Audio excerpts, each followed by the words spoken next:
നിങ്ങൾ എപ്പോഴെങ്കിലും പാറപ്പുറത്ത് വീഴുന്ന മഴത്തുള്ളികൾ ശ്രദ്ധിച്ചിട്ടുണ്ടോ? മൃദുവായ ആ മഴത്തുള്ളിക്ക് കഠിനമായ പാറയെ പിളർത്താൻ കഴിയില്ല.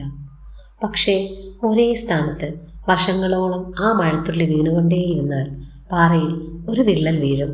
അത് വെള്ളത്തിൻ്റെ ശക്തിയല്ല, മറിച്ച് ആ വീഴ്ചയുടെ സ്ഥിരതയാണ്. നമ്മളിൽ പലരും വലിയ ആവേശത്തോടെ പുതിയ കാര്യങ്ങൾ ചെയ്യാൻ തുടങ്ങും. 1-ാം തീയതി ജിമ്മിൽ പോകാൻ കാണിക്കുന്ന അതേ ആവേശം 10-ാം തീയതി ഉണ്ടാകാറില്ല. ഒരു ദിവസം 10 മണിക്കൂർ പഠിക്കുന്നതിനേക്കാൾ ഗുണം ചെയ്യുന്നത് ദിവസവും 1 മണിക്കൂർ വീതം പഠിക്കുന്നതാണ്. ഇതിനെയാണ് കൺസിസ്റ്റൻസി എന്ന് വിളിക്കുന്നത്. നമ്മൾ മനുഷ്യരാണ്. എല്ലാ ദിവസവും നമുക്ക് ഒരേ ഊർജം ഉണ്ടാകണമെന്നില്ല. ചില ദിവസങ്ങളിൽ നമുക്ക് മടി തോന്നും, ചിലപ്പോൾ തളർച്ച തോന്നും. ആ ദിവസങ്ങളിലും പൂർണ്ണതയോടെ ചെയ്തില്ലെങ്കിലും വേണ്ടില്ല, ഇന്ന് ഞാൻ ഇത് ചെയ്തിരിക്കും എന്ന് കരുതുന്നതാണ് യഥാർത്ഥ വിജയം. വിജയം എന്നത് ലോട്ടറി അല്ല, അത് ദിവസവും നമ്മൾ ചെയ്യുന്ന ചെറിയ ശ്രമങ്ങളുടെ ആകത്തുകയാണ്. ഓർക്കുക, വേഗതയേക്കാൾ പ്രധാനം ദിശയാണ്.